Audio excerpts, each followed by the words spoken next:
Hello and welcome to DFS Coach Talk. It is Friday, December 18th, 2020. I am Andrew Hansen alongside Joe Sarvati, who is affectionately known as Coach. And this is part 4 of our NBA Preseason DFS preview. And today we really turn the focus to how what we've seen so far in preseason is going to impact the regular season in DFS. Coach, are you ready? I am ready, man. Can't believe we're 4 days from the opening tip for the entire season. I am so stoked, ready to roll. And we really have been following the preseason. We played every slate, following all the moves, trying to keep our members up to date on every single happening. And we just felt like, let's throw 10 scenarios together that are going to help everybody, especially at the beginning of the DFS season when they're still adjusting prices and everything else that they're doing. So we're very excited to share these, and I think that they're going to help you get out of the gate on a winning note. That's right. We're going to give our top 10 takeaways, 5 each, one at a time. We'll go back and forth.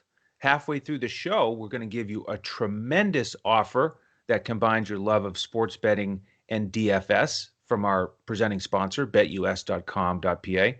So stay tuned for that. But Coach, we want to jump in here and start to give actual advice that's going to help us from a DFS perspective once the regular season tips off, like you said. And if you listen to this today, you still might have an impact on your preseason slates. But let's get started with you. What's one takeaway to get going here that people need to be aware of? Absolutely. My first one is it's and again, these are a little not obvious ones to the point for both of us. We didn't want to make something obvious like, no kidding. Stuff to think about a few layers deeper. And my first one is, everybody's high on the Hawks. I agree. I think the Hawks are going to make the playoffs. I think they're vastly improved. They've got all their guns back and all their young guys back. And I wanted to make that point because I think you're going to see specifically Trae Young really owned highly early on because, he's taken it to another level and he has so many weapons around him. And, one thing from last year that we did was we rostered Trae and Collins all the time because really the rest of the team was somewhat decimated with injuries. They didn't have depth. Some of the young guys hadn't developed quite yet. So it was really a scenario where specifically Trae and also Collins had to carry the load. My take on this one is be careful, maybe fade some of those Hawks, especially Trae and Collins early. And here's my reasoning, Andrew. They are deep, they're healthy, and they are a dangerous team. So now, you've got Trae with a true, legitimate backup veteran point guard in Rajon Rondo. So he is going to give him some breaks. And even when they play together, maybe down the stretch, Rondo's going to have the ball in his hands as much as or more of Young. So that's going to reduce some of those opportunities. They've added Bogdanovich, which was a tremendous add. He's going to get quite a few shots up every game. And, you got Herter will come off the bench now, who was a starter most of last year, and he's not shy to shoot it up. And then the duo of what I call up and coming possible stars in Cam Reddish and DeAndre Hunter. Both of those guys could be future really terrific NBA players, and they were just getting their feet wet last year. And then, of course, coming off the bench, the $80 million guy or whatever they paid him is Danilo Gallinari, which gives them tons more depth at that spot.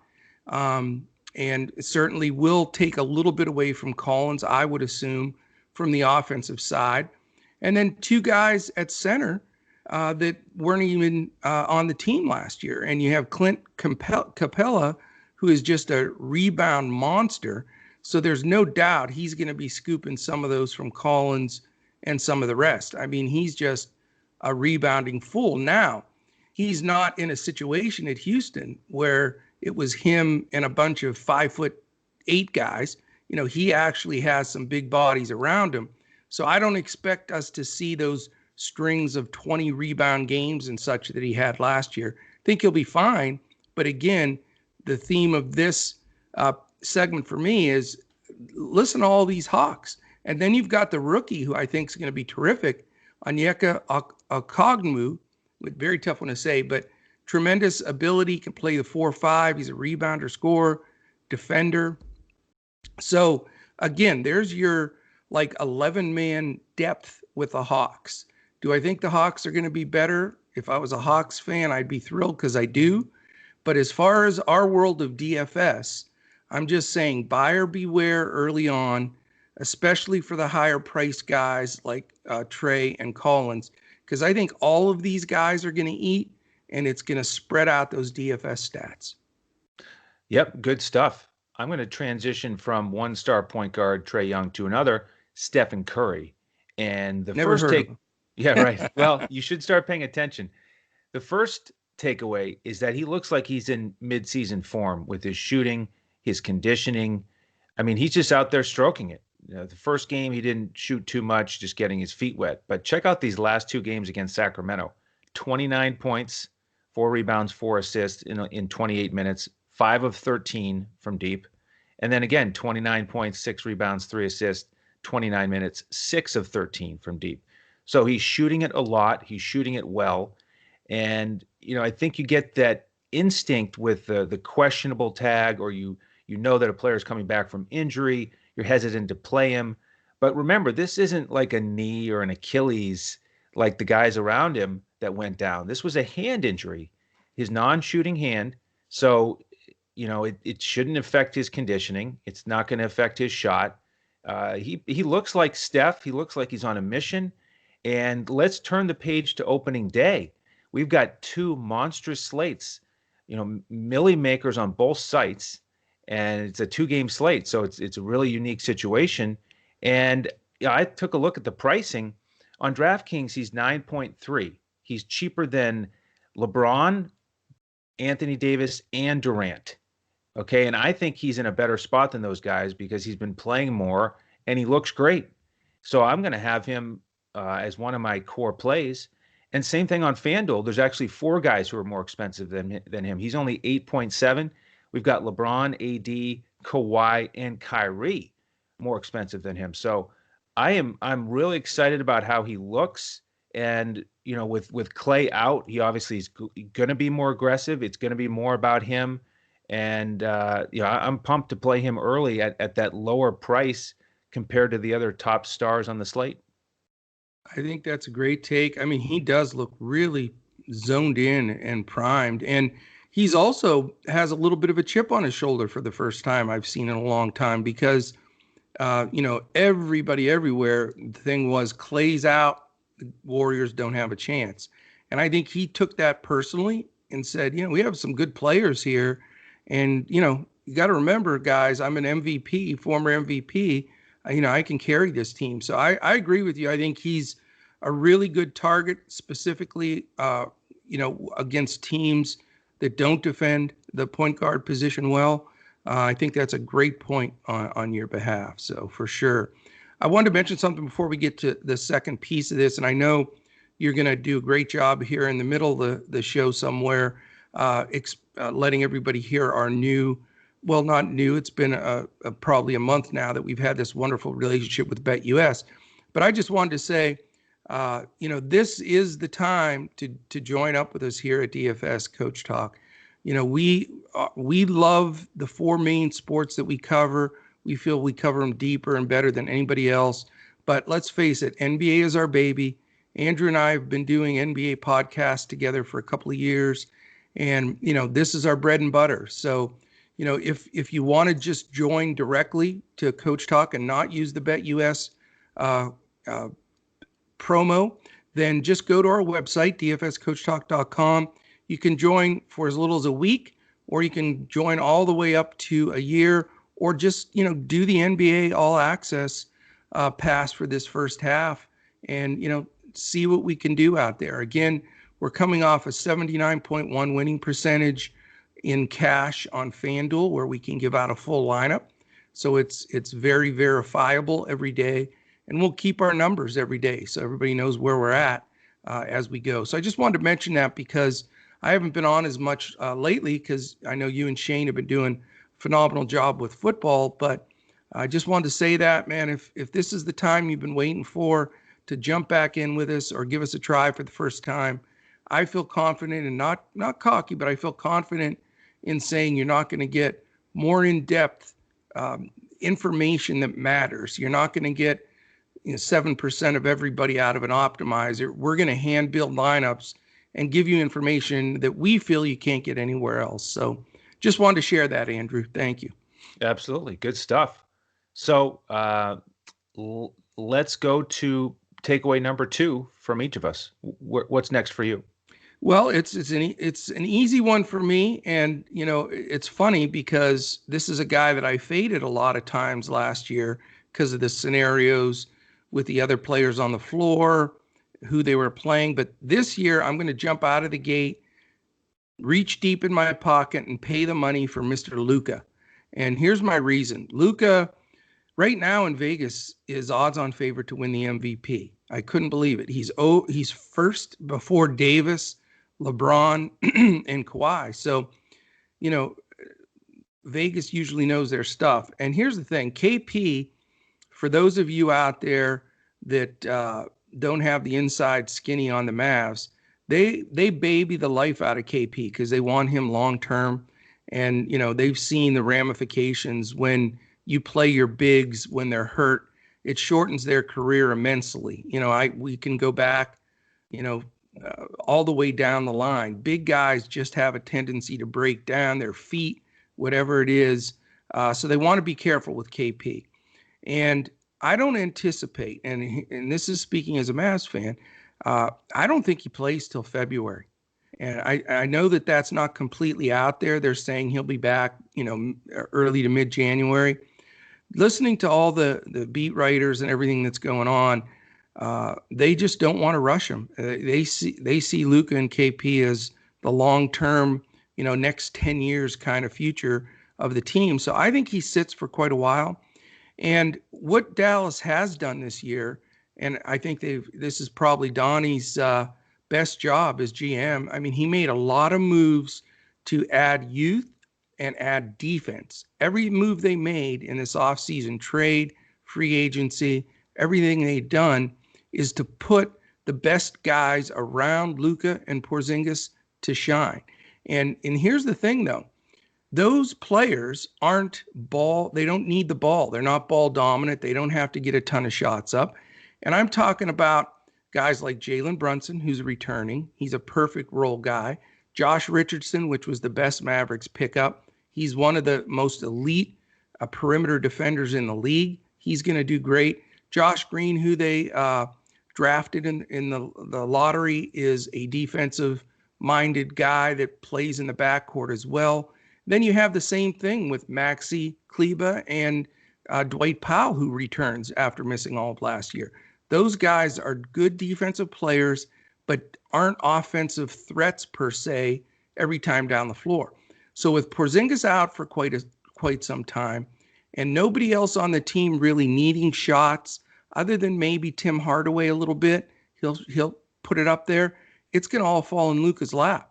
So he's going to get more shots, more opportunities, more minutes, and I just think he's going to be a rock star this first month of the season at least. And I'm telling you, I'm very seldom going to fade him unless they're playing a team that really grits it on D. The other fear I have is, and we got to keep an eye on this because we pointed this out a lot of times on Harden last year, because now they don't have some of those guys like Curry that they traded to get Richardson and some what you would call super elite three-point shooters.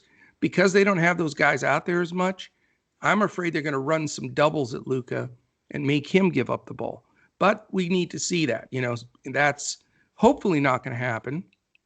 But we want to be aware to keep an eye on that. So for now, without that being in play, I think Luka is my best pay-up guy for at least the first month of the season. Excellent. Yeah, I expect a strong start for him for sure.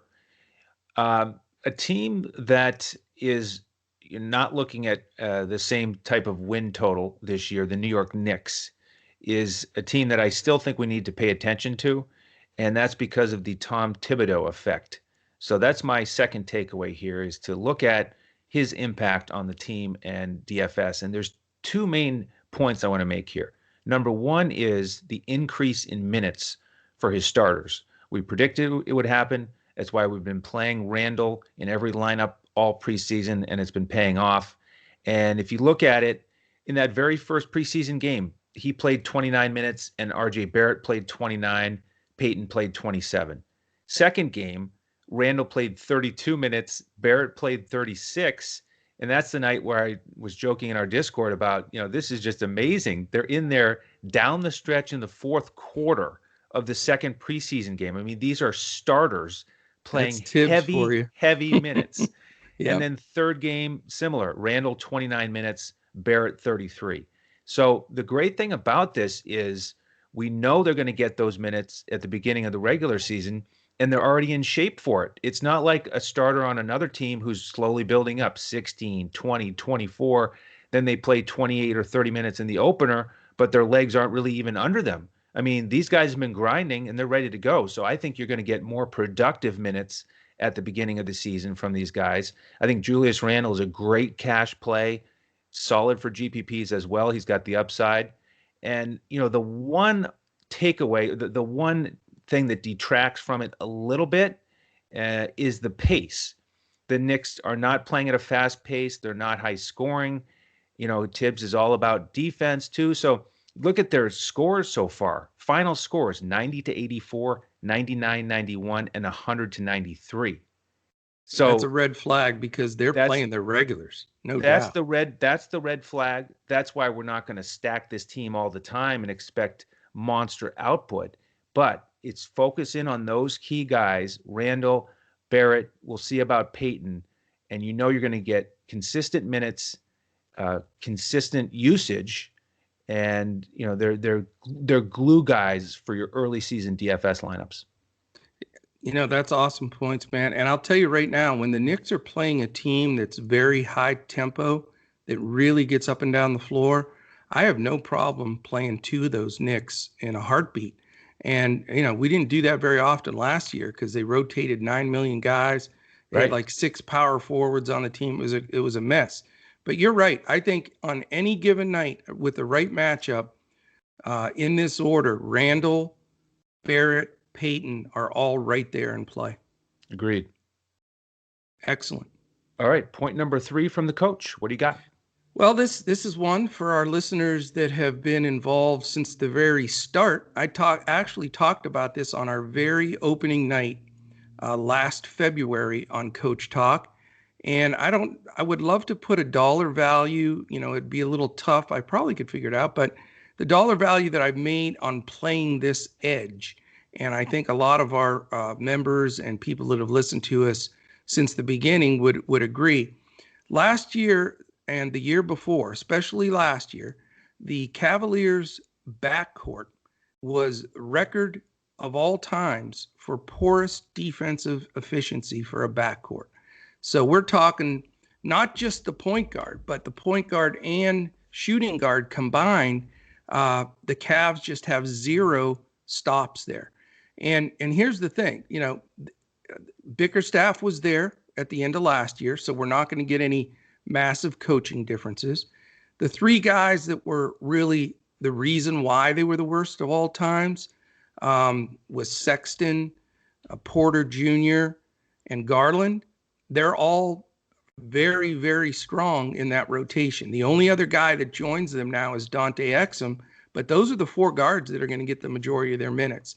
So very simple. This one doesn't take a lot of brain power, and I could read 50 stats to you, and they're all going to say the same thing.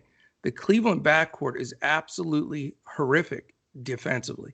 So I can't imagine not playing at least one guard against that Cavaliers backcourt every night. I mean, I'm going to target it again every night. Last year, it was so lucrative. A lot of times we were just playing both the 1 and 2 from the other team. So keep that circled if you had forgotten about that, because the Cavs haven't played in a long time. That is still massively in play. Exum may help just a little tick, but I'm telling you right now, between those three main rotation guys for the Cavs, you gotta roster up the guards against them. I like it. It's only in DFS where you can say that there's a terrible backcourt and it puts a smile on my face. Yeah. Because, of course, we're looking to target it and take advantage of it. So a great point to be aware of early in the season again.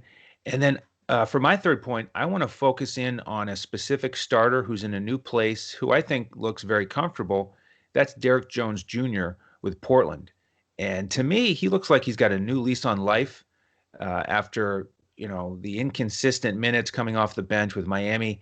He just looks aggressive. He looks dynamic. His shot looks good. You look at his preseason numbers, he's 57% from the field, 44% from the three-point line, 83% from the line.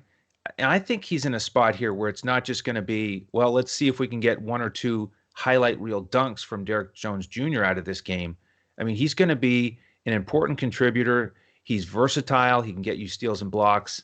And if he's getting more minutes, he's more confident with his shot, all of a sudden that can be a really important value play in your DFS lineup. So I'm going to be looking very closely early in the season. If he's priced 5K or lower, I'm going to look to him a lot as a key component of my lineups. I love it. I think Portland did themselves really well by picking up Covington and Derrick Jones Jr. That's exactly what they needed. They have two stoppers that can also contribute on offense. And I like your point there. I think he knows he's in the rotation there, which he didn't know day from day in Miami. So I think that's a great point. All right, before we get to points 4 and 5, we can't wait any longer. It's time to reveal this amazing offer. If you haven't heard it yet, the combination of sports betting and DFS. So check this out. Listen up, sports bettors. It's go time, so put down the beer and make every sporting event more exciting by putting stakes on the line. Earn bragging rights over friends as you rake in the cash from each week's betting action, but don't settle for any other book. Choose America's favorite sportsbook with over 25 trusted years in the industry. You need a sportsbook with integrity and longevity, and most importantly, a sportsbook that pays. BetUS has your game with action on football, baseball, and basketball, MMA, golf, horses, and even esports. No other sportsbook welcomes newcomers like BetUS with their jaw-dropping sign-up bonuses. Now we have the best book in the industry teamed up with the best DFS provider in the industry. Make your first deposit of $149 at betus.com.pa with promo code CoachTalk and receive a free membership with DFS Coach Talk with full access to our DFS lineups in NBA, NFL, PGA, and MLB, the best in the biz. Sign up today to make straight bets, future bets, prop bets, entertainment bets, live bets, and more. No other sportsbook in the industry is committed to their users like BetUS. So sign up now and get on the winning side of the ball. Welcome back, and thank you to BetUS for that tremendous offer for our listeners. And again, the key thing there is that goes all the way until April 1st of 2021. So you make that deposit of $149, reach out to us on Twitter, let us know that you've done that. We're at DFS Coach Talk. We'll get you into our Discord, and you get to use that money at BetUS, and you get the membership for free with us until April 1st. You get every single lineup, every slate, 7 days a week in the NBA, and access to all of our other sports. So every slate in NFL, we give out that full lineup on FanDuel Cash and GPP, Coach's Clipboard on DraftKings with core plays and pivots. Can't beat it, so we'd love to have you. And shout out to our BetUS partnership there, because people are saying that deal seems too good to be true. It's real. I mean, we have a great partnership there. We're so excited about it, and definitely take advantage of it. I got to interrupt for 1 second, Andrew. I just got this bulletin in from the North Pole. Okay. I had written there a while back. And here it states officially, so I know this will be probably on CNN and Fox News, but it says if you don't join Coach Talk with this offer, then Santa puts you on the naughty list. It's got it right here, man. It says right there.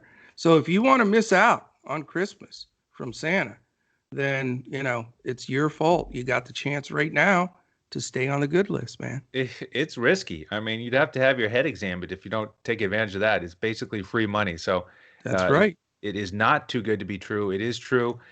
So take advantage of it. Coach, hit us with point number 4. Point number 4 is Mr. Gordon Hayward is my main point I want to make here. I think he is going to be a massive target for me from day one. He broke a little bone in his pinky. It's nothing. He's going to play. He'll be fine. But here's the thing. He is in a situation to dominate. He's never, he was in that a bit in Utah, not completely, but to the point where he made the All-Star team. It got him a max deal. He can rise to that occasion. The second point is, he had a Gobert there with him and a few other decent players. Now that he's with the Hornets, he is on a team, and I saw it already in preseason. He's going to get every big shot. He's going to get every game-winning shot. He's going to play big minutes. His health is fantastic. That horrible ankle injury, it always takes a full year to recover from any kind of major injury. And then that second year out, you can see guys really excel. He signed with them, and he's comfortable there. They're all rallying around him. And if you look at the rest of that team, Devontae Graham had a phenomenal year last year. I think he played way over his head. I think he'll regress this year, especially now that Hayward is the go-to guy. You've got LaMelo Ball now also stealing some of that thunder. And LaMelo's dangerous, but, it's going to take him a while to find his way. Rozier's still there.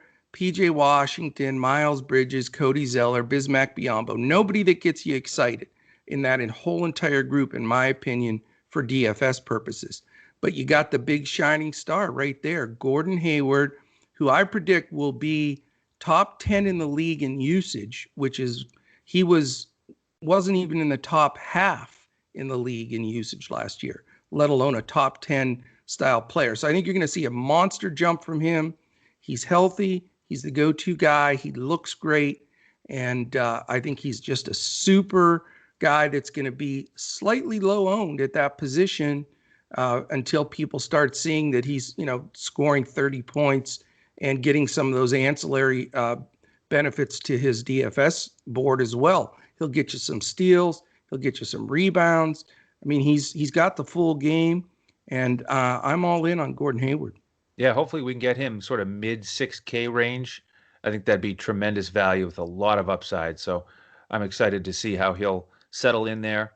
Now, my fourth point here is a much lesser known player. It's a bench player, a rookie that I think everyone needs to know about. It's Devin Vassell of the Spurs, number 11 overall pick from Florida State, 6'7", 195. Kind of looks like DeRozan, but just not quite as bulky yet. But quick and versatile. And he has had an awesome impact here in the regular season. He's been turning heads, in the preseason, turning heads for the regular season. His minutes, 25, 32, and 26. And his lines have been awesome. 12, 6, and 2 with 3 steals and a block, 11, 4, and 1 with 4 steals, and then 18.6 rebounds, 3 assists, 2 steals. He's been shooting it well, 52% from the field, 50% from three-point land, 5 for 10. How about this assist to turnover ratio, 6-1? How about 9 steals and a block? He's already averaging over 30 FanDuel points per game off the bench. And that's for Pop, for God's sake. That's for Pop. And oh, by the way, Derek White and Keldon Johnson are both out for weeks. So he is going to have an immediate role off the bench. And I just can't imagine he's going to be priced over 5,000. So if we get a guy in the 4K range who's already averaging over 30 fantasy points, it's tremendous value. And people aren't going to be on him because he's a rookie. He's coming off the bench and he's on the Spurs. So maybe we have one tiny little opportunity to be excited about the Spurs from a DFS perspective. And I'll be looking at Vassell early in the season.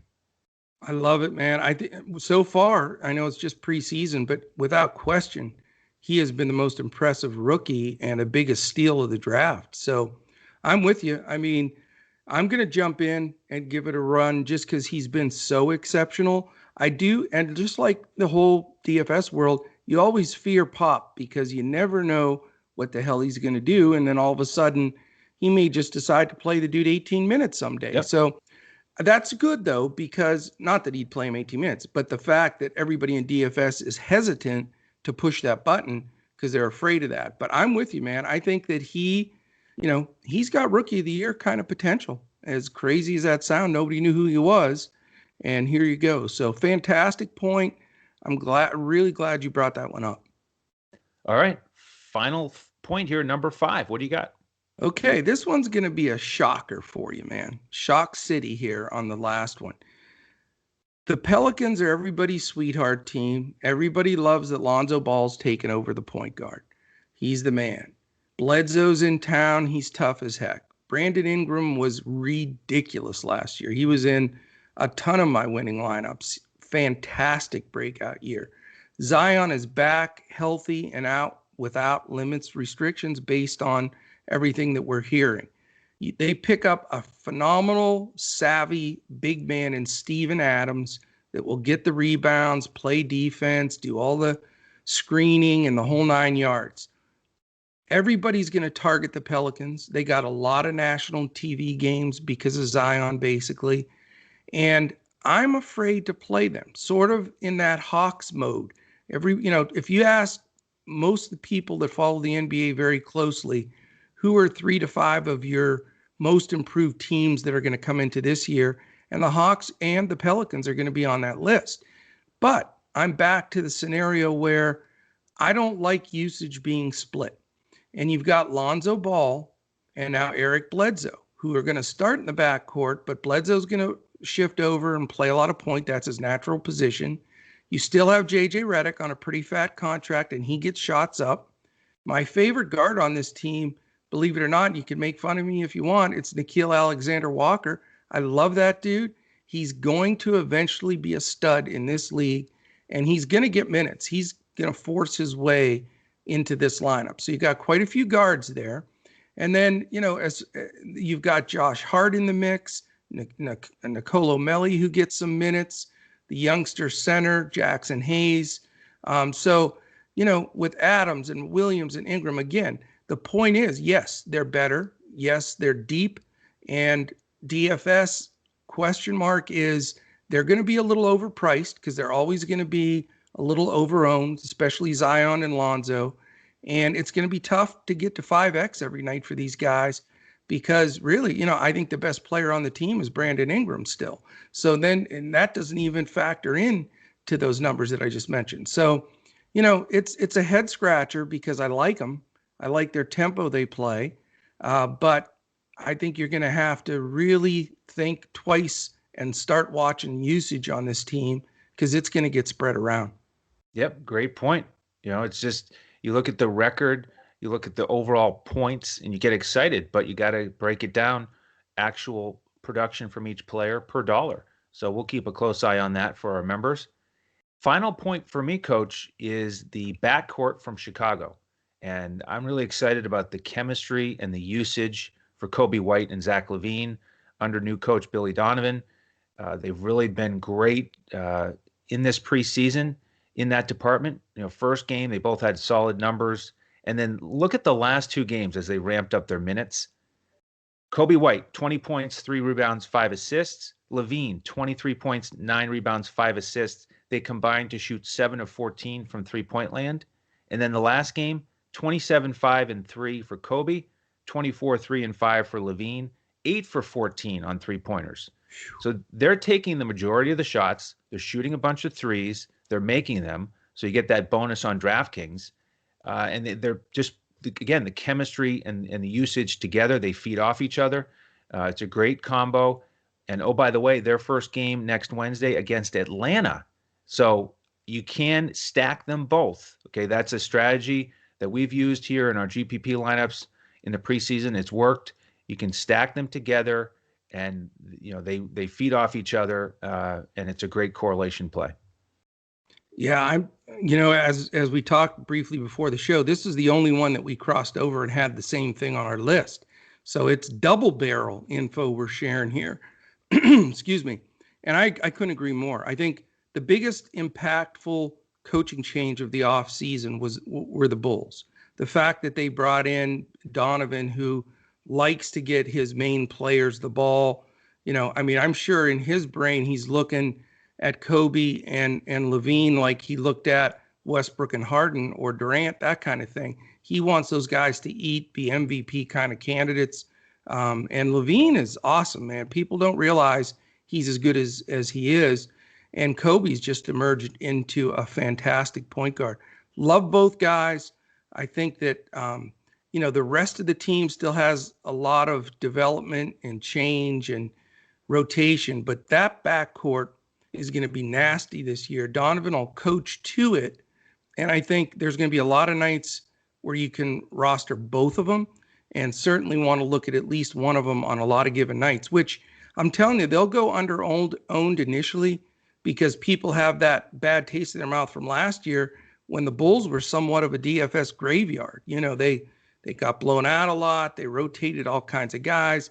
They had the old school coach that just wanted defense and, whatever the case may be. And it's a whole new world with Donovan there. And I think you're exactly right that Bulls backcourt is going to be a DFS cash cow. Yeah, and to your point, Chris Dunn was there. He's gone. Satoransky is there, but he's injured. So even more minutes early in the season for those guys.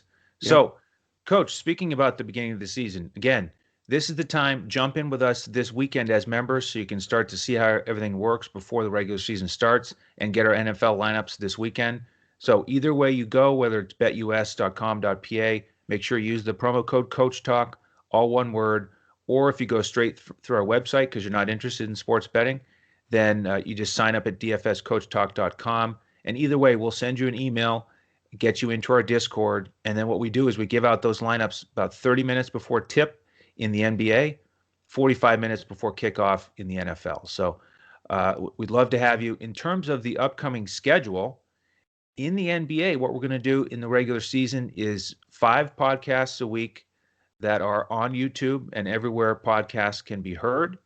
So that's going to stay the same. We're going to do 2 podcasts a week this year, strictly for our members in Discord. So that's one of the other advantages of membership, because we are providing these lineups 7 days a week. So even though you only see 5 podcasts on YouTube, it's 7-day-a-week podcast and 7-day-a-week lineups if you're a member. Coach, any final thoughts here as we wrap up the preseason? Yeah, no, great points. And we're going to rotate the days on those 5 and 2 so that it's not always repetitive. And, if you're watching us on YouTube right now, this is our big ask every podcast. All we ask is that you subscribe, give us that thumbs up, and hit that little alarm button. This way, it gives you a nice warning every time one of our podcasts comes up. Hey, go listen to this. So you're going to have an alarm that will trigger something to you that says, Coach Talk has just put another podcast up. So please do that. It really makes a difference with the algorithm for us on YouTube when we have those subscribers, likes, and then certainly the alert button. If you're on Instagram, we're at DFS_Coach Talk. At Twitter, I'm at Joe Sarvadi, JoeSarvadi. Andrew is at Language Olympic, and Shane is at DET Sports Shane. We can all be found at DFS Coach Talk. Also, our charity of choice here is mambaon3.org. It's MAMBAONTHREE.org. Fantastic charity set up by the Kobe Bryant family. So we're going to continue with that charity throughout this NBA season. So that is it. That gives you a good feel. We're so excited. We've been doing a lot of one-on-ones with our members and talking strategy. And if you haven't had a chance, I want to mention it one more time, because this is our last podcast until our opening night one on Monday for Tuesday's slate next week. We're 4 days away. Really take a look at our green, we want to call them podcasts up there that talk about contest selection and bankroll management. And if you become a member, we've done a new one for members as they come in as a part, because we look at it as an entire process, the Coach Talk process, and how we determine how we're going to get our bankroll to where we want it to be. And it is a process. And it is managing your bankroll and being disciplined. It is making the correct contest selections. What I have found to be the biggest mistake that DFS players make is choosing the wrong contest. And then we'll go over that process and build with you. I mean, we have one member, and he had given me permission to mention him because he's such a stud. It's Jason. It's at JP Wild. If you see him on the standings there, he's been a Coach Talk member from, I think, the second week from when we started, and he put $50 in his DraftKings, and he'll attest to this. So he put $50 in his DraftKings account and was extremely diligent with our process, the percentage of what to play each day, what contest to play, etc. Even though we went through a pandemic and it shifted from basketball to KBO and then to football and basketball again, right now, as of today, he's never reloaded once, which is amazing. And he's got over $1,200 in there. Well, you may say, what the heck, 10 months, to go from $50 to $1,200? Yeah, that's what it takes. If you do it right, you build your bankroll. Now, if you start with 500, then you build that to 12 grand, that kind of thing. So it's whatever your play allows. But if you follow this process, man, I have worked my tail off for the last almost 7 years now to get this specific process in place. So, giving our members the lineups and players, that's a tremendously important part. But you got to do the other parts as well. And we feel that we're the best and the biggest as far as really having our members understand DFS long-term, adapting it, and this way they can continue to profit. So I wanted to mention that. And again, we're not cocky. We're not saying, hey, we're the best, we're this, that. I'm just telling you, that's a true life story of a member, and that's fantastic. To enjoy DFS that much, build that kind of a bankroll is what we're all about. So it really is. Well said. Consistency, long-term profit. That's what we're here for. So we appreciate everybody for tuning in today, and we look forward to seeing you on the upcoming NFL podcasts and the opening day NBA podcasts. So that'll do it for today. On behalf of Coach and the rest of the DFS Coach Talk team, I'm Andrew Hansen. We'll see you next time as we look to crush it in DFS.